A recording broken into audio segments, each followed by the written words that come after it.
Good morning दोस्तों, स्वागत है आपका आज के मुख्य समाचारों में। जी हां दोस्तों, आपको यहां पर देखने को मिलेंगी सुबह से लेकर शाम तक की तमाम बड़ी खबरें मुख्य समाचार ब्रेकिंग न्यूज अपडेट्स के रूप में। तो चलिए दोस्तों, जान लेते हैं आज की पहली बड़ी खबर।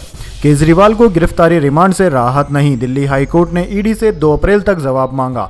कल सीएम पद से हटाने की अर्जी पर सुनवाई होगी। जी हां दोस्तों, शराब नीति केस में बुधवार को दिल्ली के मुख्यमंत्री अरविंद केजरीवाल को गिरफ्तारी और रिमांड से दिल्ली हाईकोर्ट ने राहत नहीं दी है। जस्टिस स्वर्ण कांता शर्मा की कोर्ट ने ईडी को नोटिस जारी कर 2 अप्रैल तक जवाब मांगा है। इस मामले में अब 3 अप्रैल को सुनवाई होगी। उधर दोस्तों 28 मार्च को केजरीवाल की रिमांड अवधि खत्म हो रही है। इस मामले में गुरुवार को रावेज रेवेन्यू कोर्ट में सुनवाई होगी। इसके अलावा केजरीवाल को मुख्यमंत्री पद से हटाने की मांग वाली एक जनहित याचिका पर भी गुरुवार को दिल्ली हाईकोर्ट के एसीजे मनमोहन की डिवीजन बेंच सुनवाई करेगी। दोस्तों केजरीवाल ने 23 मार्च को अपनी गिरफ्तारी और रावेज रेवेन्यू कोर्ट के रिमांड के फैसले को दिल्ली हाईकोर्ट में चुनौती देते हुए फौरन सुनवाई की मांग की थी। बुधवार को जस्टिस स्वर्ण कांता शर्मा की कोर्ट में केजरीवाल के वकील अभिषेक मनु सिंघवी और ईडी की ओर से एएसजी एसवी राजू ने करीब 1.5 घंटे अपनी दलीलें रखी।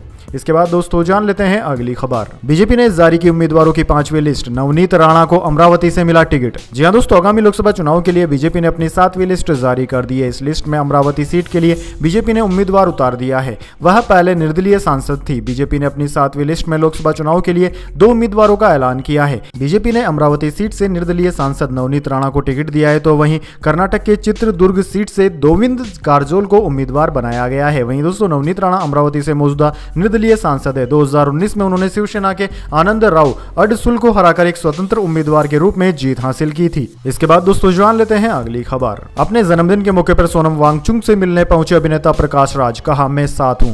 जी हां दोस्तों, अभिनेता प्रकाश राज ने लद्दाख में अनशन पर बैठे जलवायु कार्यकर्ता सोनम वांगचुक से मंगलवार को मुलाकात की और उनकी मांगों का समर्थन किया। लद्दाख को राज्य का दर्जा देने और इसे संविधान की 6ठी अनुसूची में शामिल करने की मांग को लेकर सोनम वांगचुक यहां करीब 3 सप्ताह से भूख हड़ताल पर हैं। वहीं दोस्तों प्रकाश राज ने सोशल मीडिया मंच एक्स पर जारी एक पोस्ट में कहा कि आज मेरा जन्मदिन है और मैं सोनम वांगचुक तथा लद्दाख के लोगों के साथ एकजुटता का प्रदर्शन कर इसका जश्न मना रहा हूं, जो हमारे लिए, हमारे देश, हमारे पर्यावरण और हमारे भविष्य के लिए लड़ रहे हैं।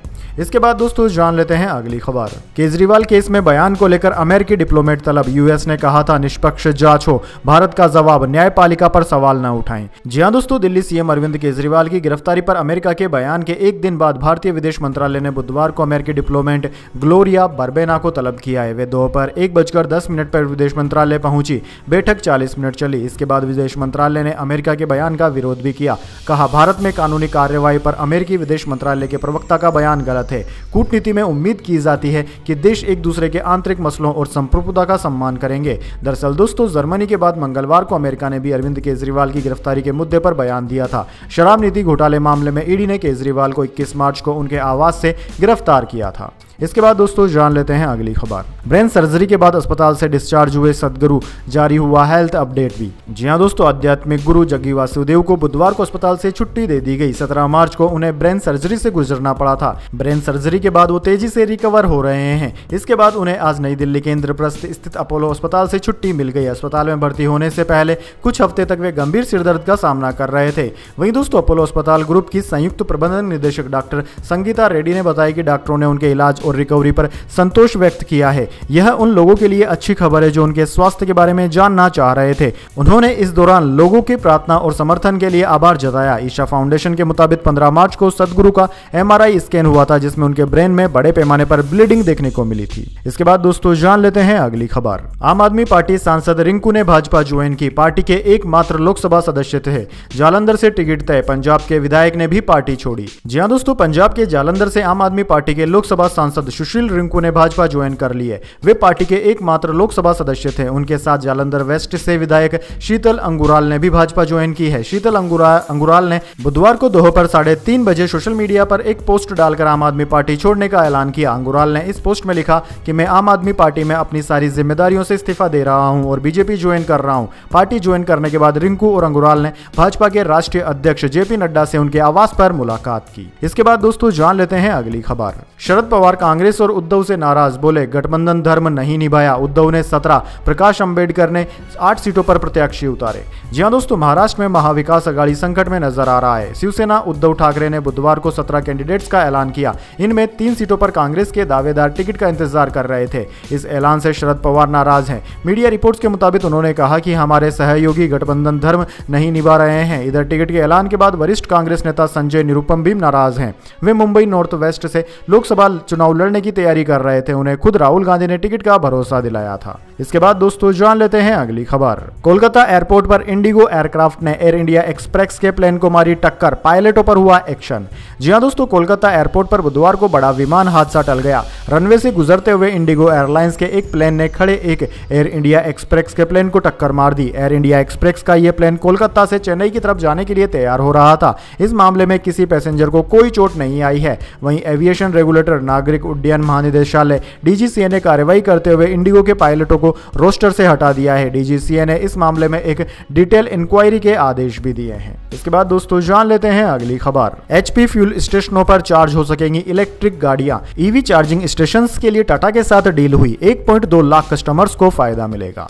जी हां दोस्तों, Tata passenger electric mobility limited TPEM ने भारत में इलेक्ट्रिक व्हीकल्स चार्जिंग इंफ्रास्ट्रक्चर को बढ़ाने के लिए Hindustan petroleum corporation limited HPCL के साथ डील साइन की है। दोनों कंपनियां मिलकर देश के मेजर लोकेशंस में स्थित HP के 21,000 से ज्यादा फ्यूल स्टेशनों पर EV चार्जिंग स्टेशन बनाएगी। इससे 1.2 लाख टाटा EV कस्टमर्स को सीधा फायदा मिलेगा। दोस्तों, चार्जिंग स्टेशनों पर सुविधाजनक पेमेंट के लिए दोनों कंपनियां रेडियो फ्रिक्वेंसी आइडेंटिफिकेशन के साथ भी काम कर रही है। भारत के EV मार्केट में टाटा की 68% हिस्सेदारी है। इसके बाद दोस्तों जान लेते हैं अगली खबर। भजन लाल बोले आने वाले समय में कांग्रेस को ढूंढते रह जाएंगे। इनकी कहानी भ्रष्टाचार से शुरू हुई और इसी पर खत्म होती है। झूठ के अलावा कुछ नहीं दिया। जी हां दोस्तों, जयपुर लोकसभा से भाजपा प्रत्याशी मंजू शर्मा की नामांकन सभा में सीएम भजन लाल शर्मा ने कहा कि आने वाले समय में लोग कांग्रेस को ढूंढते रह जाएंगे। ये लोग 1-2 सीट वालों को बुला रहे हैं, कह रहे हैं कि आप आइए और हमसे समझौता कीजिए, हमारी पार नहीं पड़ रही है, हो सकता है आपके साथ होकर हम वोटों का अंतर कम कर ले। वहीं दोस्तों भजन लाल ने कहा कि राजस्थान की जनता अब कांग्रेस को समझ चुकी है। जनता कांग्रेस को लोकसभा चुनाव में विधानसभा से भी बड़ा सबक सिखाने वाली है। उन्होंने कहा कि चुनाव में कांग्रेस अफवाह फैलाने और झूठ बोलने का काम करेगी। उन्होंने आज तक जनता को झूठ और भ्रष्टाचार के अलावा कुछ नहीं दिया। कांग्रेस की कहानी भ्रष्टाचार से शुरू होती है और भ्रष्टाचार पर ही खत्म हो जाती है। इसके बाद दोस्तों जान लेते हैं अगली खबर। ममता बनर्जी और कंगना पर टिप्पणी करने वाले नेताओं को नोटिस। चुनाव आयोग ने बीजेपी सांसद दिलीप घोष और कांग्रेस नेता सुप्रिया से जवाब मांगा। जी हां दोस्तों, चुनाव आयोग ने बंगाल की मुख्यमंत्री ममता बनर्जी और भाजपा नेता कंगना रनावत पर टिप्पणी के लिए दिलीप घोष और सुप्रिया श्रीनेत को कारण बताओ नोटिस भेजा है। आयोग ने बुधवार को कहा कि दोनों नेताओं की टिप्पणियां अशोभनीय और गंदी है। चुनाव पैनल ने कहा कि दोनों टिप्पणियां आदर्श आचार संहिता और चुनाव प्रचार के दौरान राजनीतिक दलों को गरिमा बनाए रखने की सलाह का उल्लंघन थी। दोनों को 29 मार्च की शाम तक नोटिस का जवाब देने को कहा गया है। दरअसल दोस्तों भाजपा सांसद दिलीप घोष ने ममता बनर्जी के फैमिली बैकग्राउंड पर टिप्पणी की थी। टीएमसी ने मंगलवार को उनका एक video social media platform X पर शेयर किया था। इसमें घोष ने कहा था कि ममता जब गोवा जाती है तो खुद को गोवा की बेटी कहती है, त्रिपुरा में खुद को वहां की बेटी बताती है, तो वे तय करें कि उनके पिता कौन है। किसी की भी बेटी बन जाना अच्छा नहीं है। इसके बाद दोस्तों जान लेते हैं अगली खबर। 28 साल पुराने केस में पूर्व आईपीएस संजीव भट्ट दोषी करार। 1996 में लगा था बड़ा आरोप।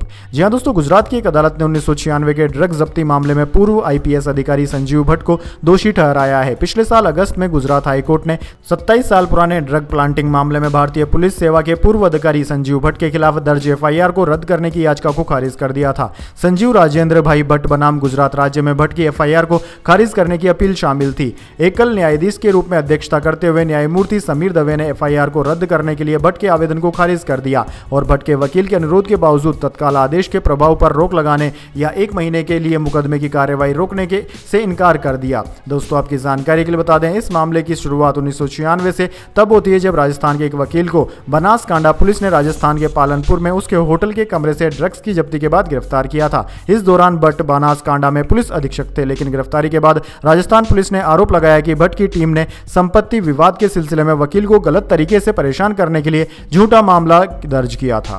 इसके बाद दोस्तों जाने अगली बड़ी खबर, लेकिन उससे पहले मेरी आपसे एक छोटी सी रिक्वेस्ट है। अगर दोस्तों आपको अभी तक हमारी न्यूज़ पसंद आई है तो इसे एक छोटा सा लाइक जरूर दे दीजिए, और अगर आपको पसंद नहीं आई है तो बेशक आप डिसलाइक भी कर सकते हैं, लेकिन दोस्तों लाइक और डिसलाइक जरूर कीजिए, क्योंकि दोस्तों यही हमारी मेहनत का फल होता है और इसी से पता चलता है कि आपको हमारी वीडियोस पसंद आ रही है या नहीं। तो चलिए दोस्तों जान लेते हैं आज की अगली बड़ी खबर। सेंसेक्स 526 अंक चढ़कर 72,996 पर बंद। निफ्टी भी 118 अंक की तेजी के साथ बंद हुआ। रिलायंस इंडस्ट्रीज का शेयर 3.39% चढ़ा। जी हाँ दोस्तों, शेयर बाजार में 27 मार्च को तेजी देखने को मिली। सेंसेक्स 526 अंक की बढ़त के साथ 72,996 के स्तर पर बंद हुआ। वहीं निफ्टी में भी 118 अंक की तेजी देखने को मिली। ये 22,123 के स्तर पर बंद हुआ। वहीं दोस्तों सेंसेक्स के 30 में से 19 शेयर में तेजी और 11 में गिरावट देखने को मिली। आज बैंकिंग और ऑटो शेयर्स में ज्यादा बढ़त रही। रिलायंस इंडस्ट्रीज के शेयर में 3.59% की तेजी रही। मारुति सुजुकी का शेयर 2.53% चढ़कर बंद हुआ। वहीं दोस्तों बात करें निफ्टी 50 के टॉप गेनर और टॉप लूजर स्टॉक्स की, तो दोस्तों निफ्टी 50 के टॉप गेनर्स में आज रिलायंस इंडस्ट्रीज, मारुति सुजुकी और बजाज ऑटो रहे, जबकि टॉप लूजर्स में यूपीएल, हीरो मोटोकॉर्प और विप्रो रहे। इसके बाद दोस्तों जान लेते हैं अगली खबर। सोने चांदी के दामों में आज गिरावट। सोना 66,420 रुपए प्रति 10 ग्राम पर आया। चांदी भी 74,000 के नीचे आई। जी हाँ दोस्तों, सोने चांदी के दामों में 27 मार्च को गिरावट देखने को मिली है। Indian Boolean and jewellers association यानी कि IBJA के मुताबिक 10 ग्राम सोना 296 रुपए सस्ता होकर 66,420 रुपए पर आ गया। इससे पहले इसी महीने 21 मार्च को सोने ने 66,968 रुपए प्रति 10 ग्राम का ऑल टाइम हाई बनाया था। वहीं दोस्तों चांदी में भी आज गिरावट देखने को मिली है। ये 478 रुपए सस्ती होकर 73,801 रुपए प्रति किलोग्राम पर आ गई है। इससे पहले यह 74,279 रुपए पर थी। चांदी ने बीते साल यानी कि 2023 में 4 दिसंबर को 70,073 का ऑल टाइम हाई बनाया था। इसके बाद दोस्तों जान लेते हैं अगली खबर। सुनीता केजरीवाल बोली, अरविंद कल कोर्ट में बताएंगे पैसा कहां गया। कहा उन्हें डायबिटीज शुगर लेवल ठीक नहीं। शराब घोटाला केस में ईडी खाली हाथ। जी हाँ दोस्तों, दिल्ली सीएम अरविंद केजरीवाल की पत्नी सुनीता ने बुधवार को वीडियो मैसेज में दिल्ली सीएम का संदेश लोगों को पढ़कर सुनाया। उन्होंने कहा कि शराब घोटाले की जांच में ईडी को 250 से ज्यादा रेड में कुछ नहीं मिला। अब 28 मार्च को केजरीवाल जी कोर्ट में सबूत देंगे कि घोटाले का पैसा कहां गया। मैं जेल में अरविंद जी से मिलने गई थी। दिल्ली के लोगों की समस्याओं को सुलझाने के लिए वे जेल से निर्देश भेज रहे हैं, तो केंद्र सरकार ने उन पर केस कर दिया। इस बात से उनको बहुत पीड़ा हुई। दरअसल दोस्तों 28 मार्च को केजरीवाल की ईडी रिमांड खत्म हो रही है। उन्हें 21 मार्च को गिरफ्तार किया गया था और 23 मार्च को ईडी की कस्टडी में भेज दिया गया था। बीते 5 दिन में यह सुनीता केजरीवाल का दूसरा वीडियो संदेश है। इससे पहले उन्होंने 23 मार्च को पहले वीडियो मैसेज में केजरीवाल की चिट्ठी पढ़कर सुनाई थी। उन्होंने कहा था कि केजरीवाल जी जेल के अंदर भी दिल्ली के लोगों के बारे में ही सोच रहे हैं। इसके बाद दोस्तों जान लेते हैं अगली खबर। जिस दिन आप शेयर बेचेंगे पैसा भी उसी दिन मिलेगा। यह सिस्टम कल से शुरू। BSE इसकी शुरुआत 25 शेयर से करेगा। जी हाँ दोस्तों, बॉम्बे स्टॉक एक्सचेंज यानी कि BSE शेयरों के खरीदने और बेचने पर उनके भुगतान की व्यवस्था में गुरुवार से बदलाव कर रहा है। Stock exchange T+0 settlement system का ट्रायल 25 शेयरों के साथ शुरू कर रहा है, यानी कि जिस दिन आप इन शेयरों को बेचेंगे पैसा भी उसी दिन मिलेगा। अभी शेयर बाजार में T+1 सेटलमेंट सिस्टम लागू है, यानी कि शेयरों के बेचने का भुगतान एक दिन बाद होता है। 3 महीने पहले मार्केट रेगुलेटर ने T+0 के लिए कंसल्टेशन पेपर जारी किए थे और 12 जनवरी तक इस पर लोगों से राय मांगी थी। 6 दिन पहले 6 स्टेप गाइडलाइंस जारी की थी।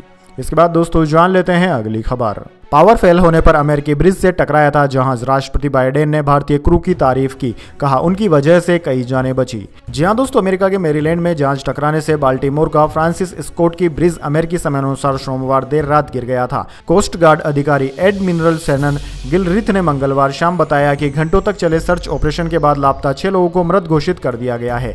एडमिरल ने कहा कि हमने कई घंटों तक पेटास्को नदी में सर्च ऑपरेशन चलाया। पानी के तापमान और दूसरे फैक्टर्स के आधार पर हमारा मानना है कि नदी में गिरे 6 लोगों का जीवित होना अब बेहद मुश्किल है। इसे देखते हुए हम एक्टिव सर्च ऑपरेशन बंद कर रहे हैं। हालांकि कोस्ट गार्ड और दूसरे अधिकारी अब भी वहां मौजूद रहेंगे। वहीं दोस्तों जहाज पर मौजूद 22 क्रू सदस्य भारतीय थे। वे सभी सुरक्षित हैं। CNN न्यूज के मुताबिक मैरीलैंड के गवर्नर वेस मूर ने कहा कि जहाज के क्रू ने समय पर खतरे की जानकारी दे दी। इसकी वजह से ब्रिज पर ट्रैफिक को रोक दिया गया और कई लोगों की जान बच गई। इसके बाद दोस्तों जान लेते हैं अगली खबर। बीजेपी कैंडिडेट कंगना रनावत पर कांग्रेस नेता का तंज। विक्रमादित्य बोले, क्या काम कराने मुंबई जाएंगे मंडी वाले। 2023 में बाढ़ आई तब कहां थी।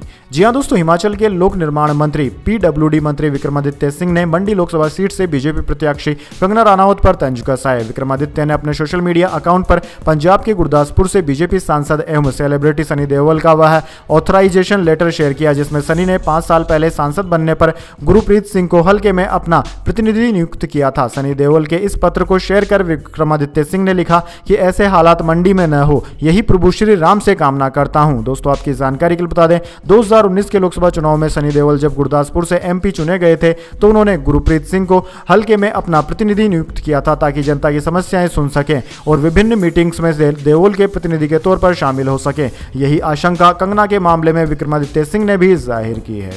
इसके बाद दोस्तों जान लेते हैं अगली खबर। बीजेपी के स्टार प्रचारकों में वरुण मेनका और ब्रजभूषण नहीं, यादवों को साधेंगे एमपी के मोहन। योगी के 12 मंत्रियों का नाम, 40 की पहली लिस्ट जारी।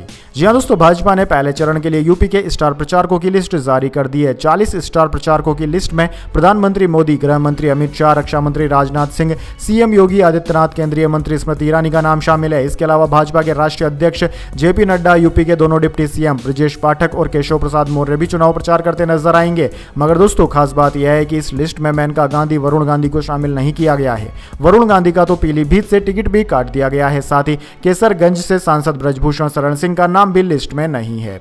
इसके बाद दोस्तों जान लेते हैं अगली खबर। आर्टिकल जांचे बिना हटाया जाना मौत की सजा के बराबर, सुप्रीम कोर्ट ने कहा यह फ्रीडम ऑफ स्पीच के लिए खतरा, निचली अदालत के फैसले को पलटा। जी हां दोस्तों, सुप्रीम कोर्ट ने एक मीडिया हाउस में पब्लिश आर्टिकल को लेकर 22 मार्च को अहम फैसला सुनाया। कोर्ट ने कहा कि कोई आर्टिकल कितना नुकसानदायक है, यह जाने बिना उस पर रोक लगाना मौत की सजा देने के बराबर है। कोर्ट ने कहा कि यह फ्रीडम ऑफ स्पीच के लिए गंभीर खतरा है, ऐसा करने से गंभीर परिणाम भुगतने होंगे। इसके साथ ही सुप्रीम कोर्ट ने निचली अदालत के फैसले को पलटते हुए आर्टिकल पर लगी रोक हटा दी। यह मामला ब्लूमबर्ग में जी एंटरटेनमेंट के खिलाफ छपे एक आर्टिकल को लेकर है। लोअर कोर्ट और हाई कोर्ट ने आर्टिकल को हटाने का आदेश दिया था, जिसके बाद मामला सुप्रीम कोर्ट पहुंचा था। इसके बाद दोस्तों जान लेते हैं अगली खबर। 27 लाख पाकिस्तानियों का पर्सनल डेटा हुआ चोरी, नेशनल आइडेंटिटी कार्ड सेंटर की जांच में खुलासा। दुबई के जरिए अर्जेंटीना, रोमानिया में बेचा गया। जी हां दोस्तों, पाकिस्तान की national database and registration authority NADRA के सेंटर से 27 लाख नागरिकों का पर्सनल डेटा चोरी हो गया है। पाकिस्तानी डॉन न्यूज के मुताबिक इस चोरी का खुलासा होम मिनिस्ट्री की ज्वाइंट इन्वेस्टिगेशन टीम ने किया है। नादरा पाकिस्तानी नागरिकों के लिए आइडेंटिटी कार्ड जारी करती है। यह करीब करीब वैसे ही होते हैं जैसे भारत में आधार कार्ड होते हैं। रिपोर्ट के मुताबिक यह डेटा पहले दुबई भेजा गया, इसके बाद इसे अर्जेंटीना और रोमानिया भेज दिया गया। सरकार इस मामले पर चुप है। वहीं दोस्तों जियो न्यूज ने इस मामले पर होम मिनिस्ट्री के अफसरों के हवाले से रिपोर्ट पब्लिश की है। इसी मंत्रालय ने मामला सामने आने के बाद ज्वाइंट इन्वेस्टिगेशन टीम बनाई थी। इसमें फेडरल इन्वेस्टिगेशन एजेंसी FIA और होम मिनिस्ट्री के अफसर शामिल थे। इस टीम को सैयद वकारुद्दीन लीड कर रहे थे। इसके बाद दोस्तों जान लेते हैं अगली खबर। अदिति राव हैदरी ने साउथ एक्टर सिद्धार्थ से रचाई शादी, तेलंगाना के मंदिर में गुपचुप लिए 7 फेरे, कपल की तरफ से ऑफिशियल अनाउंसमेंट बाकी। जी हां दोस्तों, साउथ एक्टर सिद्धार्थ और अदिति राव हैदरी ने शादी कर ली है। दोनों ने तेलंगाना के श्री रंगनायक स्वामी मंदिर में शादी रचाई। हालांकि अभी तक फोटोज सामने नहीं आई है। सिद्धार्थ और अदिति शाम तक फोटोज शेयर कर ऑफिशियली अनाउंसमेंट कर सकते हैं। वहीं दोस्तों ग्रेड आंध्र की एक रिपोर्ट के मुताबिक सिद्धार्थ और अदिति राव हैदरी ने तेलंगाना के श्री रंगपुरम जिले के रंगनायक स्वामी मंदिर में गुपचुप तरीके से शादी की। दोनों पिछले कई साल से एक दूसरे को डेट कर रहे थे। तो दोस्तों यह थी आज की तमाम बड़ी खबरें। इसके बाद दोस्तों बारी आती है आज के माइंड क्विज क्वेश्चन की। जी हाँ दोस्तों, एक आसान से सवाल का जवाब देकर आप जीत सकते हैं एक सरप्राइज गिफ्ट हमारे यूट्यूब चैनल की ओर से। तो दोस्तों आज का सवाल आपकी स्क्रीन पर आ चुका है। भारत में IT सिटी के नाम से कौन सा शहर फेमस है? जी हाँ दोस्तों, अगर आप जानते हो उस शहर का नाम जो कि IT सिटी के नाम से फेमस है, प्रसिद्ध है, तो जल्दी से उस शहर का नाम कमेंट बॉक्स में लिख दीजिए। अगर दोस्तों आपका जवाब होता है एकदम सही और आप चुने जाते हैं लकी विजेता के रूप में, तो आपको मिल सकता है एक सरप्राइज गिफ्ट हमारे यूट्यूब चैनल की ओर से। तो दोस्तों जल्दी से अपना उत्तर कमेंट बॉक्स में लिख दीजिए, वीडियो को लाइक कर लीजिए और चैनल को सब्सक्राइब करके बेल आइकन भी दबा लीजिए। धन्यवाद। वंदे मातरम। जय हिंद, जय भारत।